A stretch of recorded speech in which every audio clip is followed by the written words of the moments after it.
This is Somewhere in the Skies with Ryan Sprague.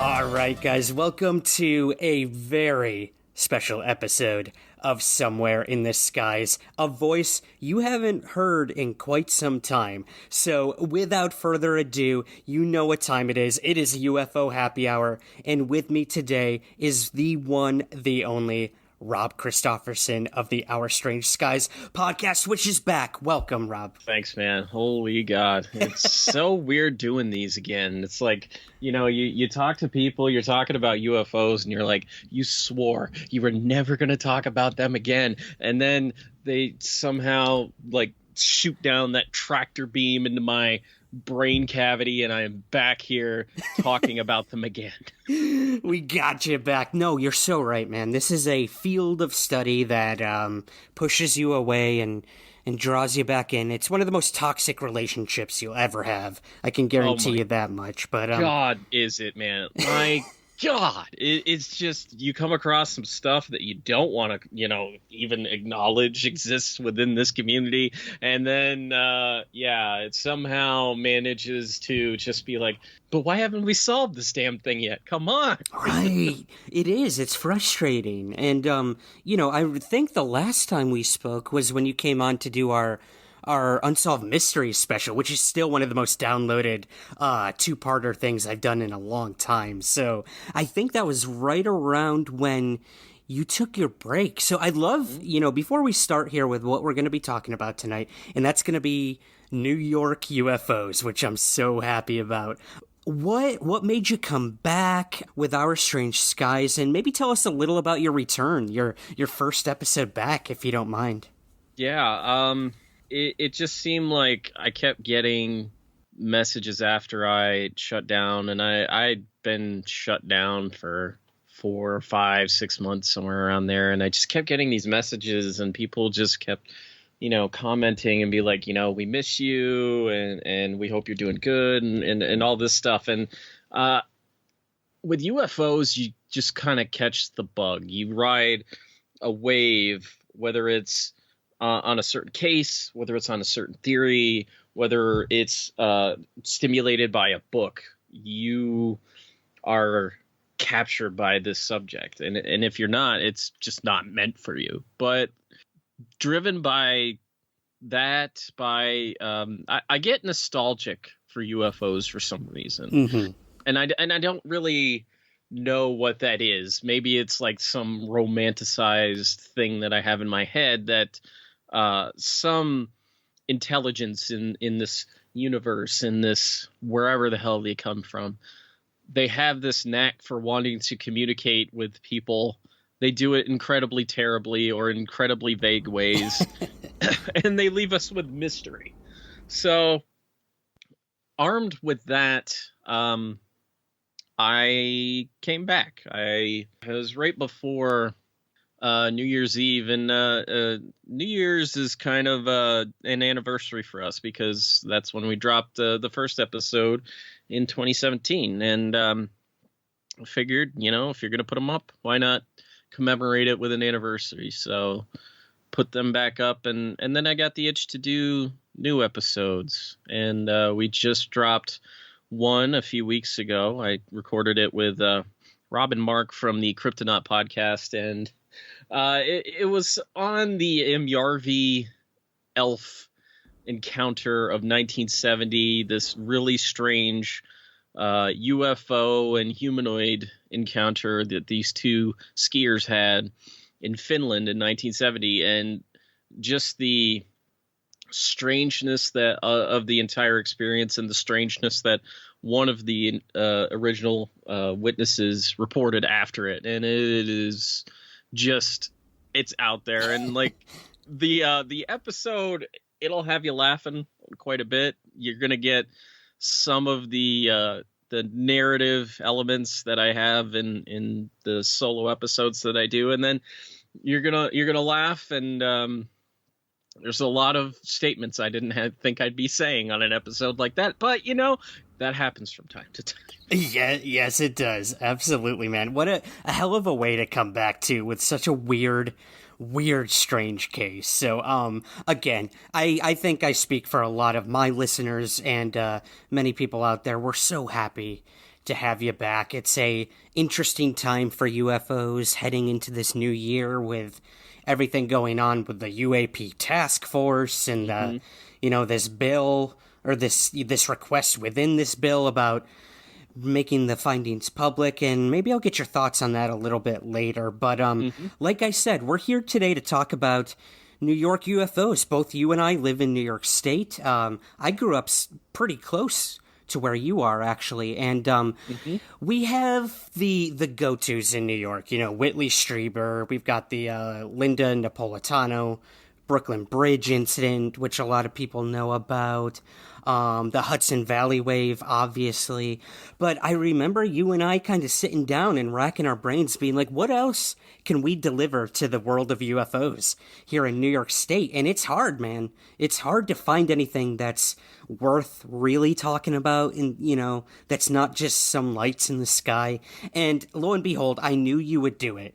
You brought 3 unique cases to the table. I've got a couple as well. So we're going to run through those tonight. But yeah, how was it digging up New York stories? New York stories are tough. And there are these blog posts that have emerged in the last few years. And it always starts with something like such and such state accounts for so many UFO sightings, or this state has had so many more UFO sightings this year, and things like that. And reported cases and cases that are just talked about in New York are very little, very infrequent. A lot of the cases that I'm bringing to the table are all old. They're from the 50s and the 60s, but they were significant during their time, especially in the 50s when Donald Kehoe was kind of the guy really putting UFOs in the mainstream and trying to combat UFO secrecy. And you can see a lot of activists these days. You can see the Donald Kehoe in them, which I can appreciate to a certain extent. But man, New York just doesn't. There aren't enough cases that are known, and people need to know these cases. Yeah, and why do you think that is? I mean, for me, I go to the whole idea of there's a ton of light pollution, at least here in New York City. So you don't hear a lot of cases out of New York City specifically, unless it's a misidentification at our airports. I mean, you throw up one of those apps where you can see every flight above you here, dude, and it's insane. It's like raining airplanes left and right. But and like you said, a lot of these cases seems to be from decades ago. The 2 I'm bringing forth are in the 60s and 80s as well. But is it that? Is it the fact that there's not a lot of researchers here on the East Coast even? A lot of the people are always out west or, down south or in the Midwest or Philadelphia. But you don't hear a lot of people coming out of New York. No, you don't. And I think a lot of that is just... I think the area has to do with it. And New York is just one of the most light polluted states there is. I am fortunate and live in one of the, least light polluted areas. The Adirondack Park is one of the best places to, look up at the stars because they're really, you're pretty well isolated. You don't have a lot of big cities around here. And if you do, they're generally less than 100,000 people that live there. So I figure there should be more UFO sightings coming from the Adirondacks, but unfortunately there aren't. Yeah, which is unfortunate. But I definitely just think that the research is not being done. I don't think that the investigations are really happening here, which I can kind of understand. And to be completely honest, I don't think some agencies are doing their best to do it, and that's because they're volunteer agencies. They do what they can with their spare time, but the dedicated investigators and we've talked about this before. They're not there anymore, and I think it largely has to do with the fact that those investigators kind of made a living reporting on these things and submitting these stories to UFO journals and other, strange magazines and stuff of the time. But we don't really have that anymore. So, yeah, the days of you're right. All these dime and nickel UFO magazines that came out with the weirdest stories. We don't have them anymore. I mean, God, this is awesome. This is something we could bring up. The Weekly World News is coming back. Yes. Isn't that awesome? They did a Kickstarter, and they reached their goal in, I think, 24 hours. So we're going to get more Bat Boy. We're going to get more, I'm pregnant with Bill Clinton's alien human hybrid baby. I can't wait, man. So I think you're right. I think those days of the John Keels going all over the country and meeting and investigating and writing for pulp magazines or Playboy or what have you, they're kind of over. We live in a whole new digital world where that's just not what's happening. But let's stay on the positive side. Let's highlight these awesome stories that we did find about New York UFOs. Do you want to go first? Whichever one you want to start with, man. The Walesville, New York UFO incident. One of the most infamous cases, New York cases, that was a highlight for Donald Kehoe and in the Blue Book files. It happened on July 1st, 1954, between the hours of 6 and 10 p.m. The calls started coming into Rome, New York's military depot. And Rome, New York is it's in central New York. It's not too far from where you grew up. So, and it was alleged that over 1,000 calls were made that night to the Utica Press as well. And people were reporting a strange object. They compared it to a silvery, illuminated golf ball. And it was flying over central New York for about 4 hours. And, aside from the numerous eyewitnesses that saw this on the ground, back in the day, there was an airline company called Mohawk Airlines. And I remember. Yeah, they, flew mostly within the state. But there was one pilot that noted at 20,000 feet, he saw just an extremely bright object that was flying not far from his plane.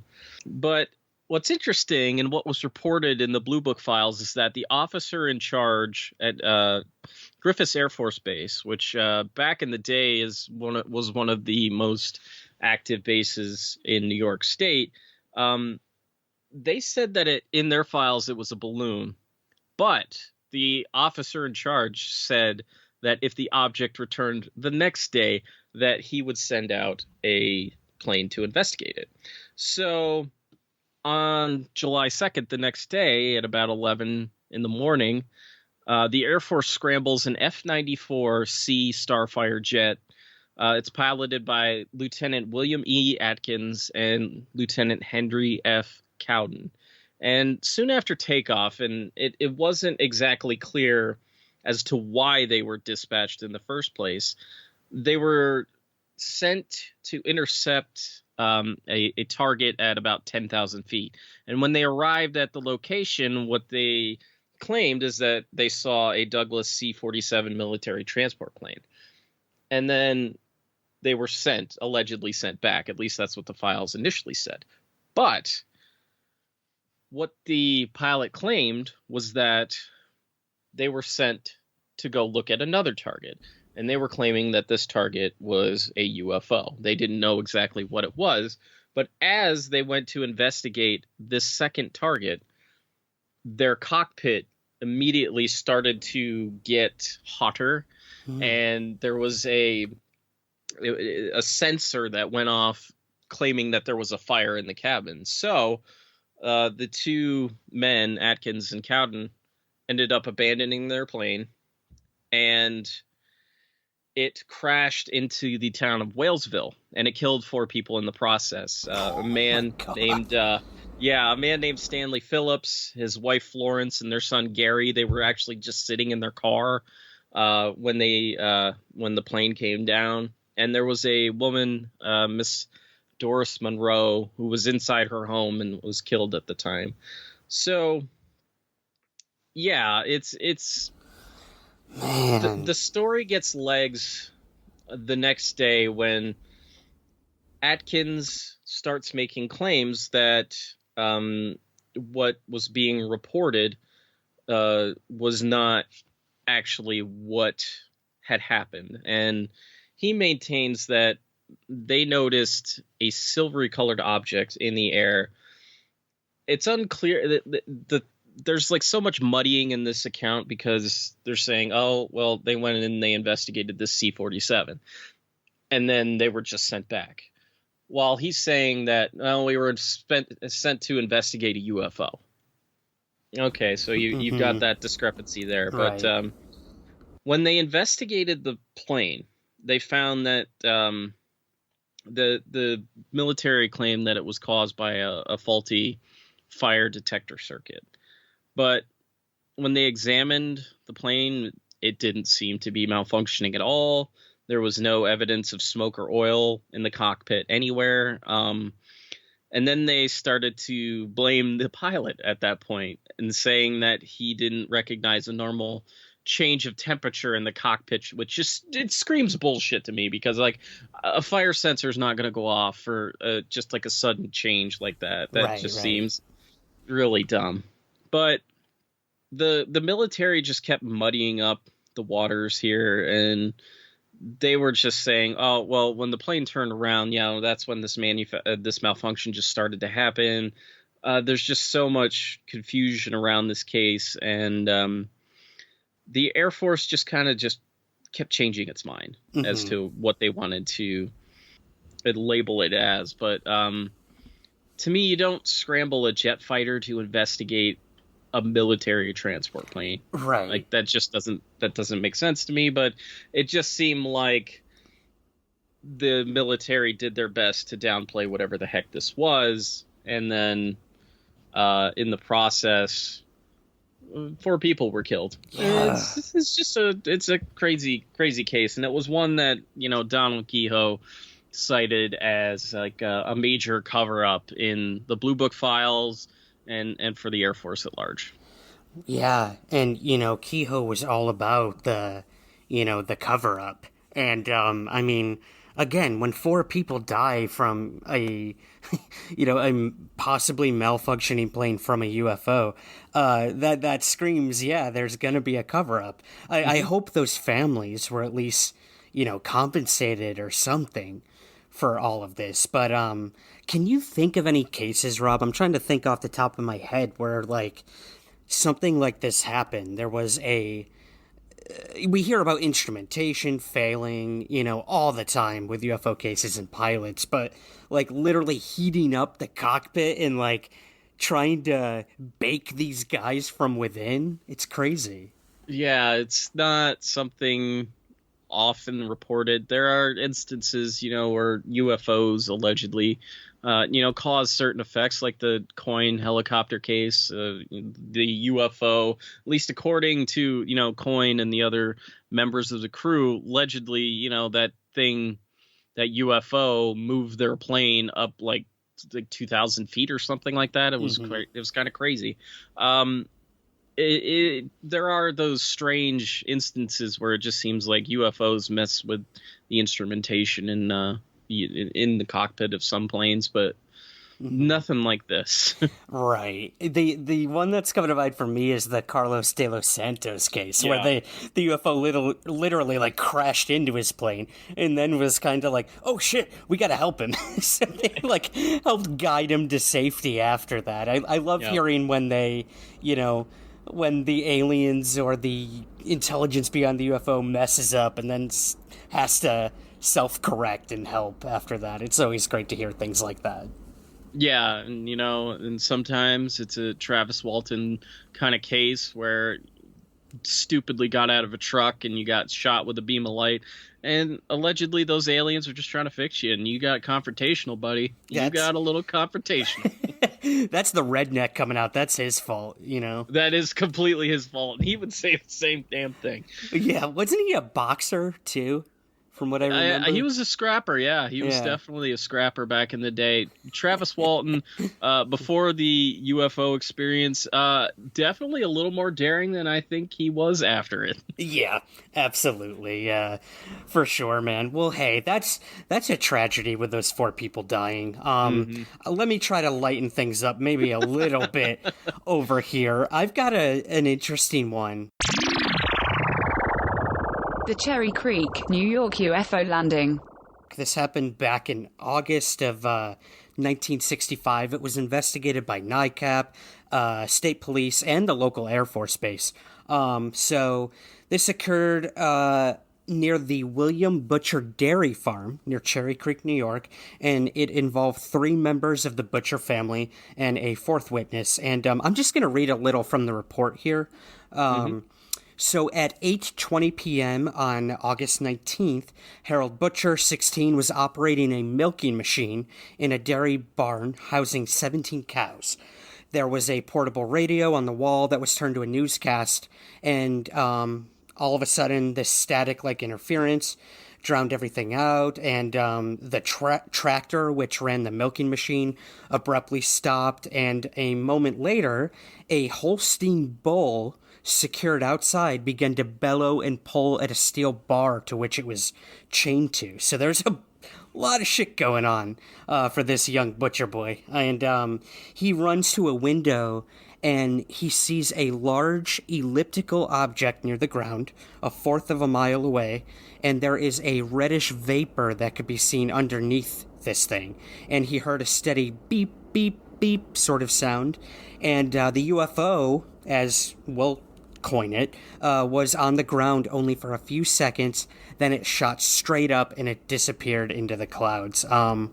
So when the other witnesses came out after Harold Butcher told them, was yelling and screaming, they noticed a strange odor and also a greenish glow in the clouds where the UFO had vanished. So meantime, it was found that the bull had bent the steel bar in an effort to get loose. So half an hour later, when the craft reappeared, actually, it starts circling the dairy farm. So Mrs. Butcher, she calls the state police, and 2 troopers come, they investigate, they notify the local Air Force. So then the next day, after the UFO that was circling, left again, the next day, Captain James Dorsey, operations officer, he arrived with technicians, and they examined the ground, and they found an odd purplish liquid substance that was discovered at several places.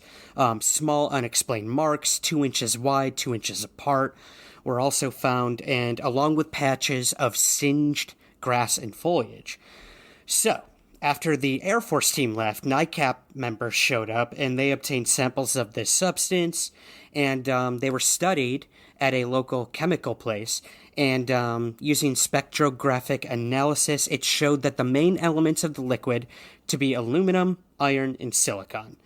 Some phosphorus was found in the weed samples, which the analyst said might cause a phosphate smell, explaining the odor. Whew, okay. So, on the night following the Cherry Creek incident, State Trooper Richard Ward, a few miles from this area, he watched an object with 8 circular lights in line flying twice as fast as a jet. It emitted a faint, unfamiliar purring sound.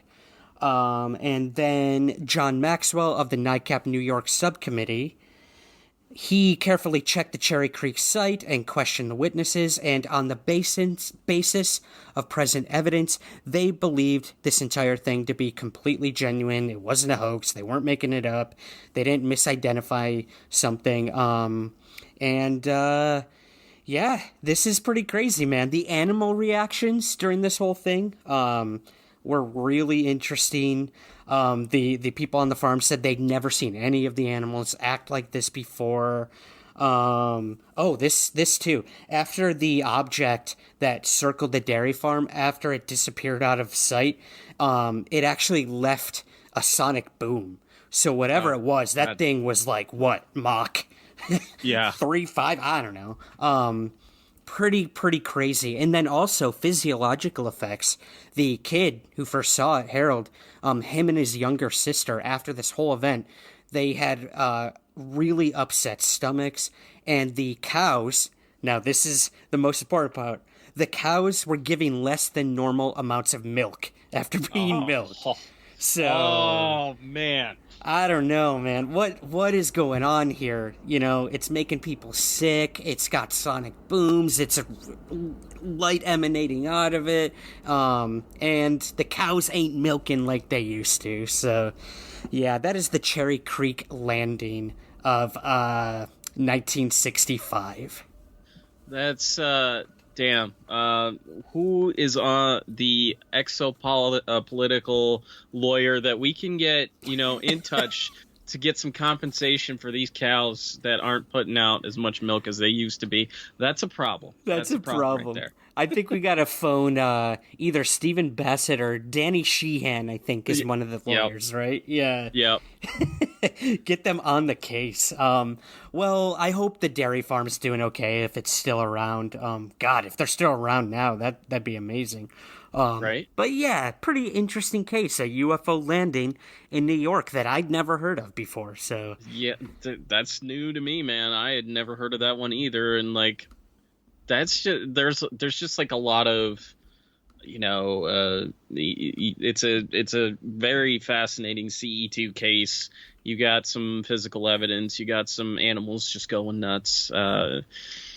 Man, that's the good stuff right there. That's the good stuff. Yep, that ain't no New York City. That is the farmlands of central and or upstate New York for sure. I mean, where are the aliens gonna land in New York City? Like, the best that they could do is North Bergen, New Jersey in 1975. George Obarski saw that thing. He wasn't thrilled, Oh my God. Yep.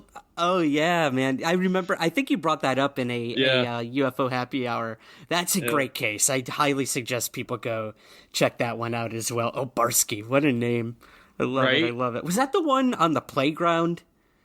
It was in it was in this like large park that it's named after a boxer. I can't remember his name, but it was like in this kind of like tree shaded section, but like what became so fascinating about it is like not only did George Obarski see these 10 aliens get out of this UFO and start collecting soil samples, there were eyewitnesses that were able to corroborate it from the apartment building across the street called the Stonehenge. And it's kind of one of my like bucket list items to stay for a night in that apartment building because it looks really nice. Yeah. It's got really great views. And, why wouldn't you want to stay in an apartment building that had a notorious UFO incident happen across the street? I mean, exactly. I guess, hey, it's never too late to move, man. The prices here in New York are insane, so maybe I'll have to make it over there myself. But I guess let's move on to this next one you got for us. This is a UFO Pursuit Case, right? The Raymond Ryan UFO Pursuit. 2 years after my first one, on April 8th, 1956, at 10:15 p.m., American Airlines Flight 775 departed Albany heading for Buffalo. When the plane reached Schenectady, Captain Raymond D. Ryan and First Officer William Neff spotted this white light. It was a couple of miles away from their position, but they decided to change course to avoid, an in-air collision. And when they did, this light immediately turned 90 degrees and headed straight for their airliner at speeds that they guessed was about 900 miles an hour. It was booking it. Ooh.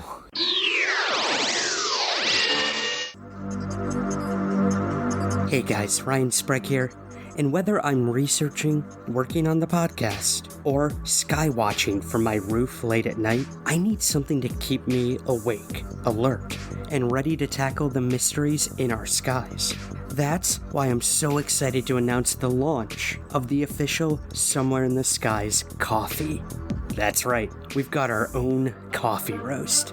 Black Triangle Coffee is a veteran-owned small-batch coffee roaster out of Santan Valley, Arizona. As a coffee fiend and former specialty coffee barista, I've been working very closely with owner and head roaster Andrew Lowe to create the perfect blend to reflect Somewhere in the Skies. Our beans are sourced from local farms off the shores of Lake Kivu. This Rwandan coffee bean is full-bodied with tastes of red apple, hibiscus, dried fig, sweet orange, and cocoa. It's bold, it's dark, and it is sure to keep you running on all cylinders while you listen to the podcast, hunt down UFOs, or if you're on the run from the Men in Black. So help support Black Triangle Coffee by ordering the Somewhere in the Skies roast today. Listeners of Somewhere in the Skies get an exclusive discount right now by using the promo code SITSPOD at checkout. That's SITS POD. To order, head on over to blacktrianglecoffee.com. Remember, keep your feet on the ground, but never stop searching or drinking Somewhere in the Skies. Ryan radioed into Griffiths Air Force Base to report this object, which they confirmed to be tracking on radar at the time. And in response, they scrambled 2 jets. But what's interesting here is that Griffiths Air Force Base said, change course, pursue this thing. And Ryan was there for it, so he immediately changed course, and he kept up with it as best as he could. He pursued it up until Lake Ontario, at which point he actually turned back around and headed for Syracuse. But when he ultimately landed in Buffalo, Ryan and Neff reported their story to the Buffalo Evening News, who ran it in the papers on April 10th. So Donald Kehoe pursued this story, and when he got his hands on the official Civil Aviation Authority report, it told a much different story. It stated that Ryan did see a mysterious light, but that he hadn't actually changed course and pursued the object. Ryan himself recanted his story not long after, but on April 16th, 1956, he appeared on a Toronto talk show called Meet the Millers, in which he attested to Griffiths' orders to pursue, saying, quote, Griffiths asked us our next point of landing and to identify the aircraft. I told them Syracuse and identified the flight number. They told us, abandon that next landing temporarily, maintain your course and altitude. We're sending 2 jets to intercept the object. Despite this admission, flight logs appeared to contradict Ryan's words, and Kehoe cited this case as a major Air Force cover-up. Wow. Yeah. But I think, Ryan probably backed down because, the Civil Aviation Authority is going to rule on this and say, oh, you're crazy. You can't fly anymore and stuff like that. But this is another one of those big cases for NICAP back in the day, in which to try and stimulate the congressman to hold an official hearing about this was one of the cases that they presented and claimed that it was a giant cover-up. And, very well could have been. I don't doubt him. It's just, there's always in these cases from Blue Book history, when something really strange happens, it's always muddied up in the files. Like, the cover-up is not denial. It's, let's just confuse the hell out of you. Right. That's the easiest way to do it. Exactly. Yeah. It seems to be a way to muddy the waters and get everyone on different pages. And then, you look at something like, let's take this story that came out maybe a month ago where John Greenwald over at the Black Vault, there was all these headlines that the CIA had dumped all their files on UFOs finally to the public, when in reality, no, these had all been accessible for a really long time. But what they did is, the way that John originally got him, they sent the dude a CD-ROM, and they made it as hard as possible to either read these files or, just there was no way to really search through them, like in any logical way. So they would make it as hard as possible for people like John or UFO researchers to make sense of any of these things. Right. So let's give John, maybe a little UFO case here, and then let's give him this thing we found, a memo about missing Coke bottles within one of the departments at the CIA. And if those Coke bottles aren't returned, we're going to get rid of the Coke vending machine. So, it's crazy, man. Like, they gave him all of this stuff in hopes that he would kind of just give up on it. But what does he do? He literally scans every single file he got, puts it into a searchable PDF format or of some kind. And now you can say, like, I want to go to this year of the CIA files. Here's everything. I want to look for cylindrical objects. Here's everything.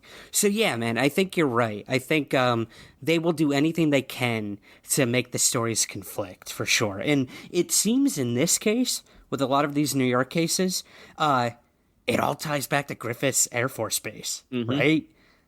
It's pretty crazy. Yeah, which now is like it's a public airfield. That was it was shut down back in the mid 90s or whatever. But it's Griffiths seemed to be like the central hub that was tracking, all air traffic within New York at the time, and it was kind of in like the central location to do it, because it, like, Rome, New York is basically, smack dab right in the middle of New York, which is, as states go, it's very strangely shaped, but it's they probably did a fair amount of tracking of UFOs back in the day and downplaying reports, because there are a number of cases from New York in the Blue Book files that were marked as unidentified. So, there's probably more gems in there if you can track down all the information. Yeah, and if I'm not mistaken, I think, a lot of people know about Gary McKinnon, the guy who hacked for UFO info. But the predecessor before him, another guy, I think in Wales, Matthew Bevan, when he was hacking into stuff, trying to find UFO info, like a decade before McKinnon, I think Griffiths Air Force Base is one of the places that he hacked into and found stuff. So something's going on, man. Something is definitely going on. Yeah, for sure. Cool. Well, that was a good one, man. I'm glad you were able to dig that one up. Here's my next one, and this is actually comes out of the book Night Siege by Philip Imbrogno, Bob Pratt, and, of course, famed J. Allen Hynek, about the famous, like we mentioned, Hudson Valley UFO wave. But this happened kind of right before, or maybe in the middle of it. The Indian Point nuclear reactor incident. So there's this place called Indian Point Reactor. It's a nuclear site in New York, and this brings us back to 1984 on July 24th. Indian Point Energy, and it's a 3-unit nuclear power plant station. There we go. Located in Buchanan, New York, right off the Hudson River. And so on this night, a security guard, he gets on the radio and he alerts the other personnel that he had sighted something that looked like an, quote, ice cream cone over Reactor 3 at the site, which, mind you, was the only active reactor at the time. So, of course, this is where a UFO is going to be sighted, over the one active reactor.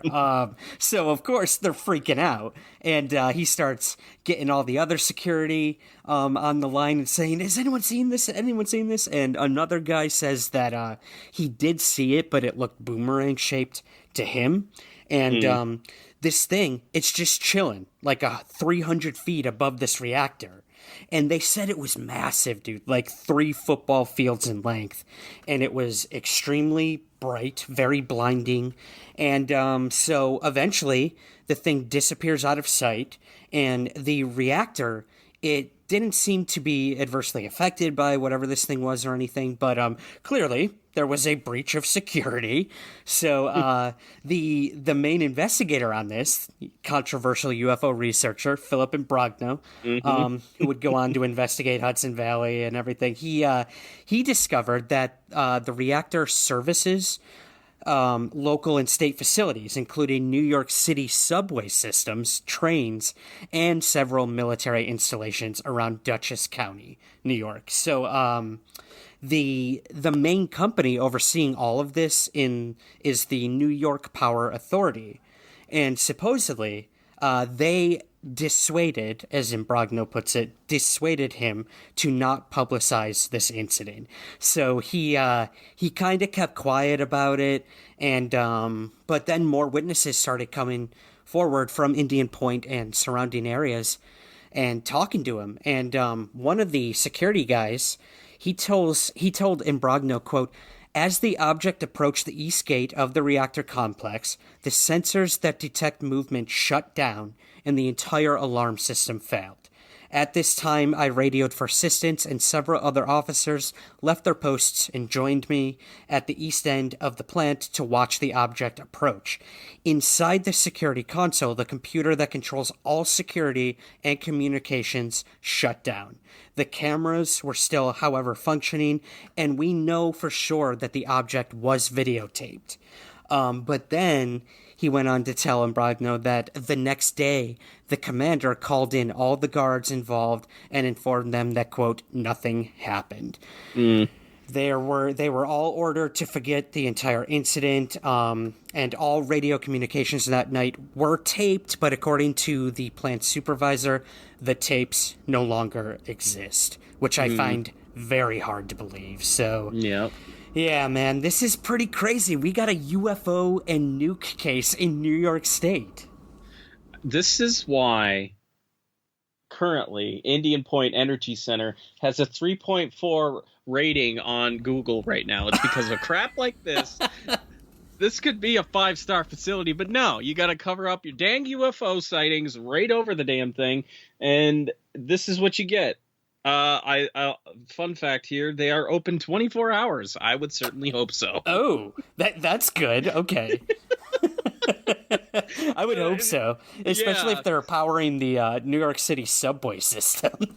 Right? Yeah, absolutely. They gotta be going, guys. You gotta be pulling those all-nighters. That's just the way that it has to be. But it's always interesting when you hear cases of UFOs just hanging out over nuclear sites, over military sites. There was one interesting case that I stumbled upon about a month ago from Italy back in July of '77. Over this NATO base in northern Italy, there was this really large flying saucer that just hovered over this igloo that was storing jet fighters, and it was there for like maybe an hour. It was corroborated by other eyewitnesses off the base, and it's stories like that are just always fascinating. It's just like, hey, we're gonna hang out here, you know. Yeah. We're at O'Hare Airport. We're just gonna hang up above the terminal here for a little bit, and then we'll punch holes through the clouds, whatever. Yeah, man. Again, it's this trickster element to all of this. Like, yeah, while we can be like, yeah, red alert, UFOs, nukes, and everything, I still think they're messing with us.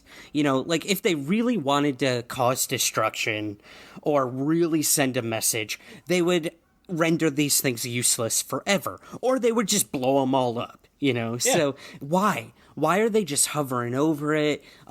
Is it just to scare the shit out of us or make us think, wow, something could have happened? Maybe we should rethink this. I don't know. Yeah.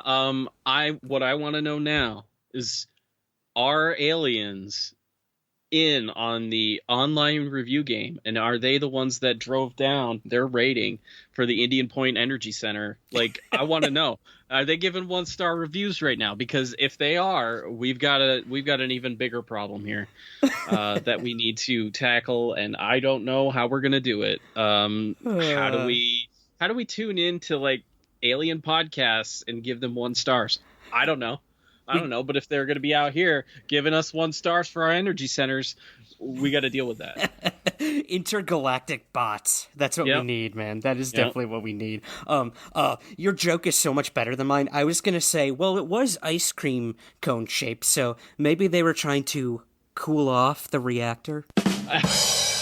Listen, man, sometimes you got to cool those things down. It's right by the water, but you know what? Sometimes, especially, those days get hot down there. Like, it was July. It was July. We're talking, southern New York here. So those guys don't know what it's like to be -20 with a wind chill that puts it to -40, like we do up here.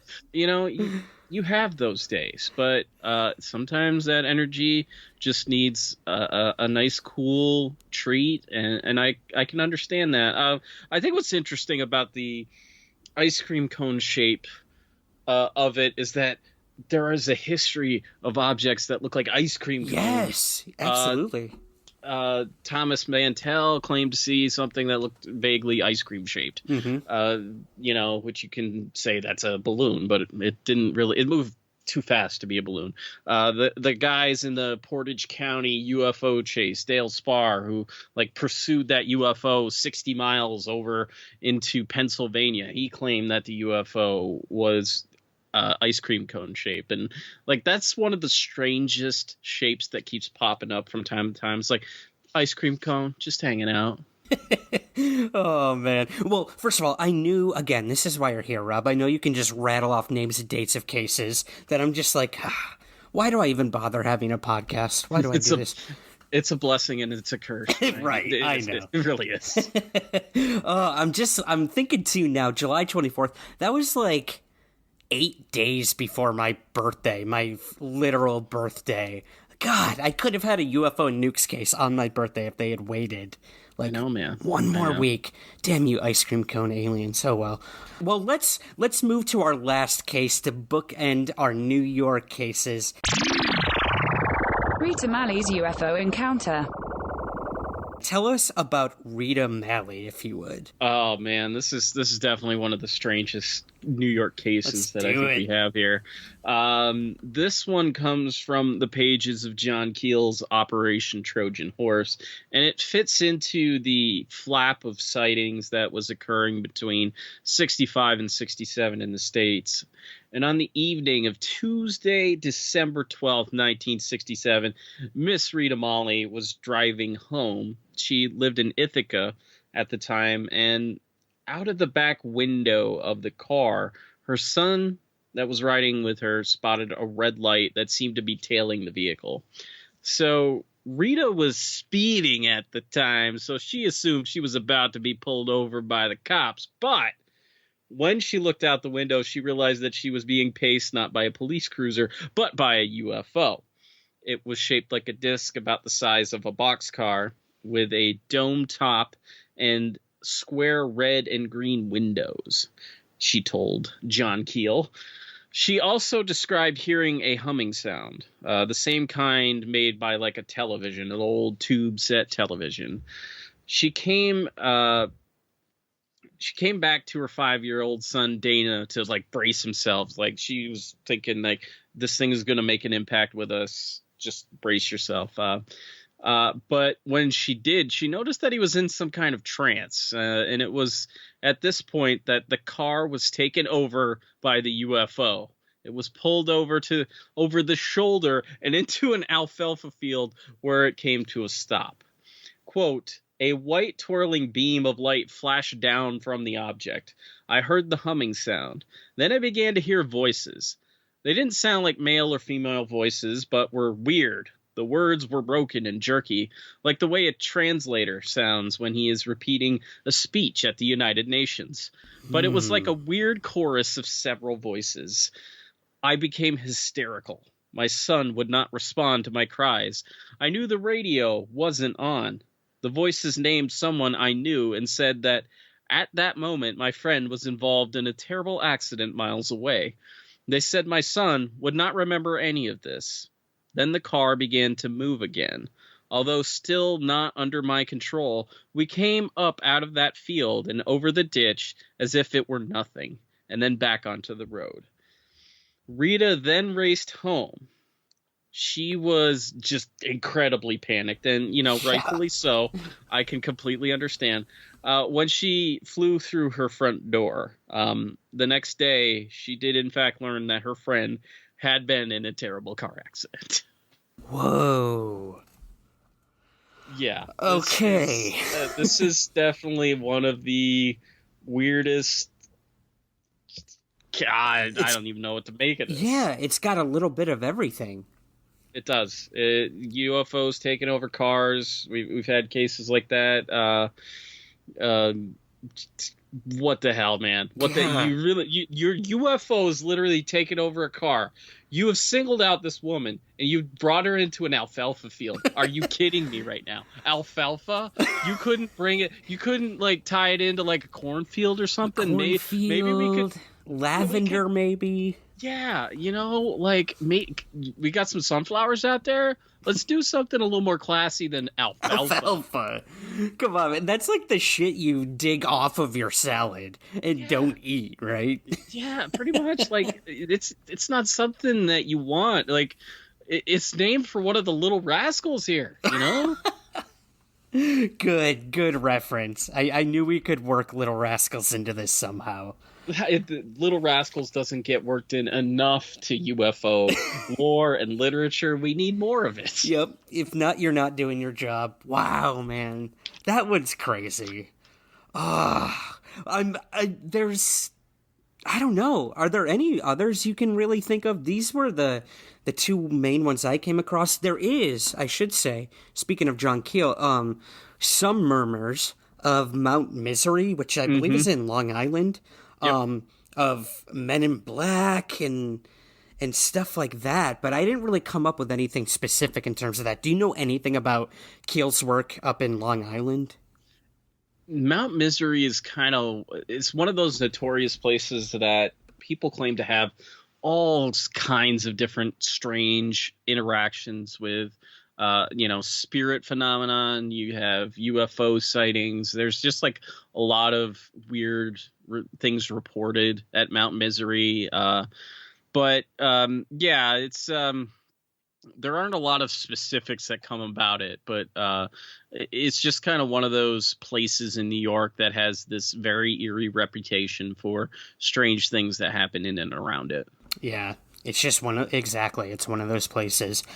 Man, Rob, these were great, man. I knew if we really dug, and I knew if I came to you that we would find something to make our home state truly proud of. That's what we're doing here. We need to put New York out there. Listen, we're here. We're here right now.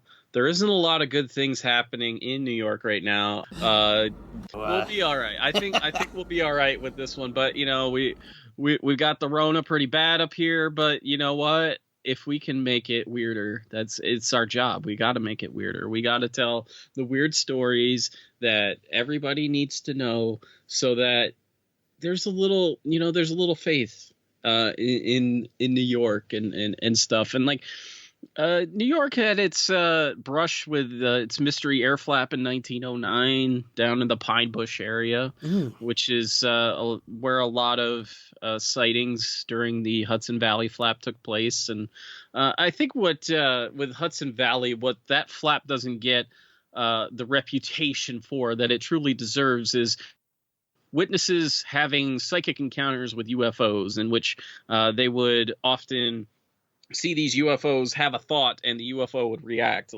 There was one story in which a woman saw this UFO. I think it was she was on the highway. She pulled off and I believe it was over a body of water or something like that, and it was moving away from her, and she thought, as she was looking up at it, it was like very beautiful to look at. And most of what the UFOs looked like in New York during this flap, they were very boomerang shaped. And she put out there like, no, don't go away. So the UFO responded, and it started to come back, and it actually came toward her. Wow. And then she chickened out. Said, no, you're getting too close. And then it's like, fine, you hurt my feelings. And the UFO went away. And what a tease. Yeah, no, I know. Like, listen, sometimes you got to be brave. Sometimes you got to put on that brave face. If you're going to say, please don't go away, don't hurt the UFO's feelings saying, no, you're getting too close. Yep. Don't, what's the old saying? Don't mess with the bull. Oh, yeah, you get the horns, man. You get those horns. You don't want it. Get those galactic horns. Yeah, you'll get those galactic horns, but like there are a couple of accounts of that happening in the Hudson Valley flap, and it's so great to read those. And what brought that flap legitimacy to begin with is that the first person that reported anything was a police officer. So awesome. That's what we want, man. Yep, exactly. Mm-hmm. That just brings more credibility all the time, whether it's military, law enforcement. It just always gives it something extra there. Wow, man. Oh, well, in that whole parapsychological phenomenon in the terms of these, whether it's thinking or trying to communicate with the phenomenon and it reacting, that's so fascinating to me. And we hear that a lot in the lore with all of this. But there's one lesson that you taught me, and I think we kind of have to bring back when it comes to all that. And it's, I think you know where I'm going with this. What don't you do with UFOs, Rob? You don't flash SOS at a UFO because you know what's going to happen? It's going to come abduct you. It's going to come back. It's going to come down. It's going to abduct you. You want to know what? It happened to Terry Lovelace, and Terry seems like a really nice guy. It happened to him and his buddy. Happened to the Allagash guys. Oh, hey, let's take our flashlight and flash it at a UFO. What are we going to do? Oh, let's flash an SOS. No, they're going to pick you up. You want to know why? Because you said you needed help. Trying to be genuine here. These aliens are trying to be genuine, trying to help people out. But no, you got to go and you got to flash an SOS. So they picked you up. And you know what? They did some stuff with you. We want to know why? Because you pissed them off. You didn't need to be picked up. You were fine in that damn canoe with the four of you in it. You weren't catching fish. You didn't complete your task. But hey, let's just flash this UFO. Just don't do it, folks. Do not flash an SOS at a UFO. That is the one lesson I want to teach everybody here. Don't do it. And this has been Learning with Rob on PBS. Thank you for joining us tonight, everyone. Next up is Fresh Air coming up next. Wow, man.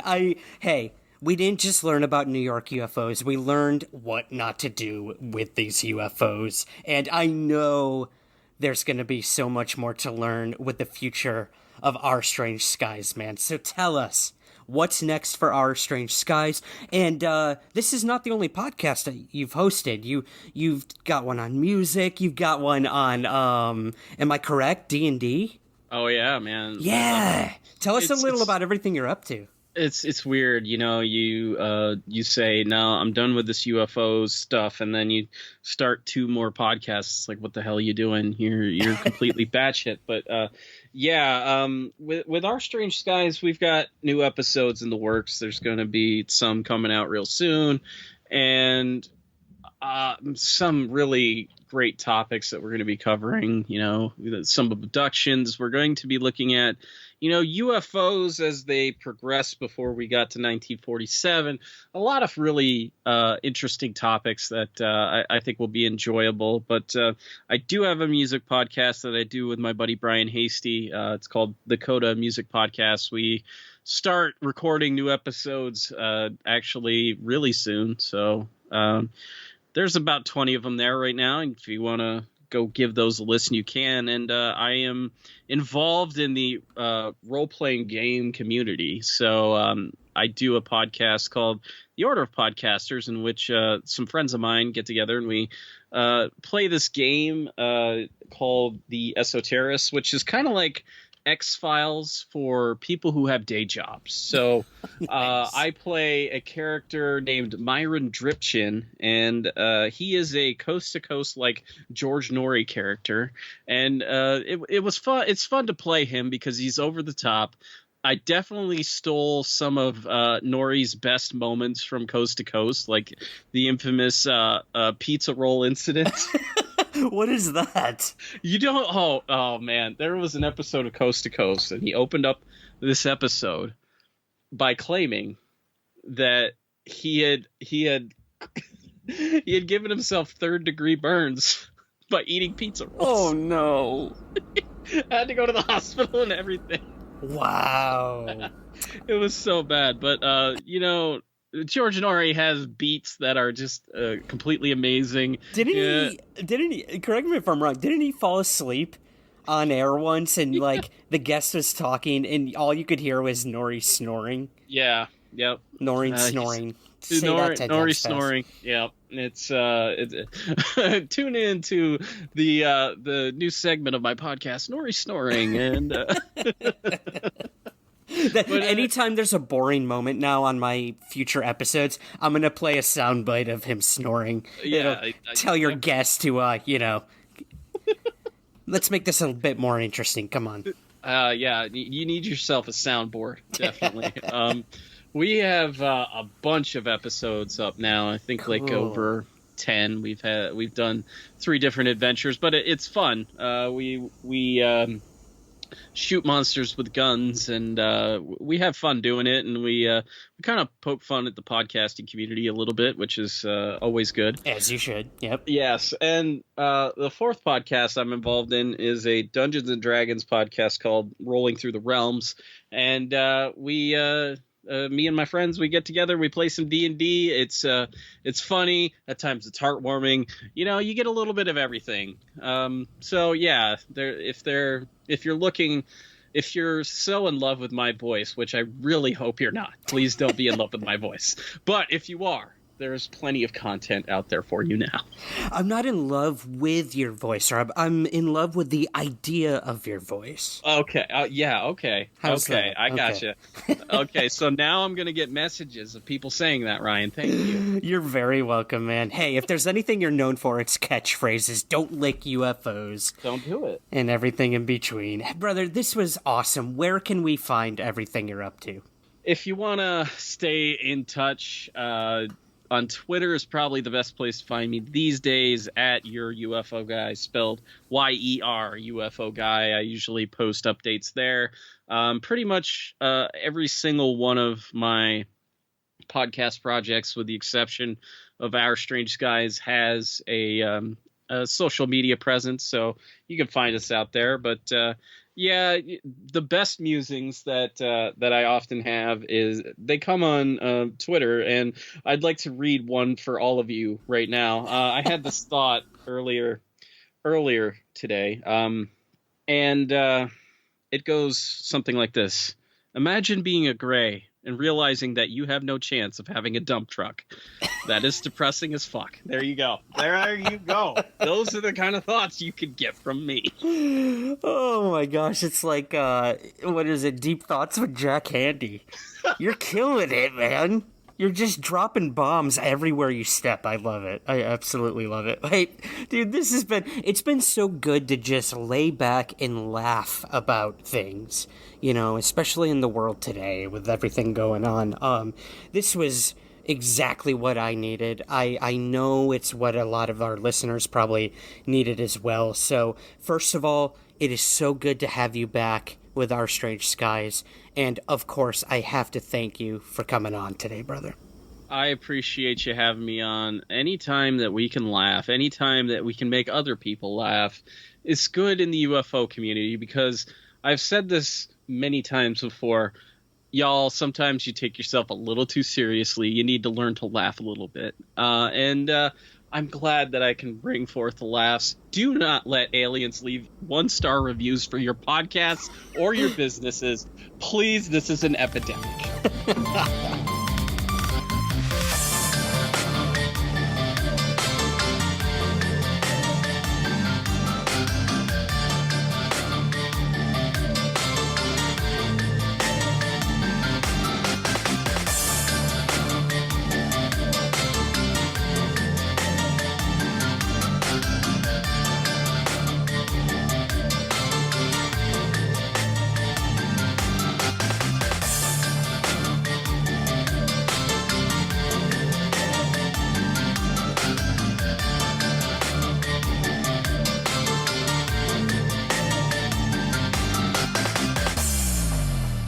Somewhere in the Skies is produced by Third Kind Productions in association with the Entertainment One Podcast Network.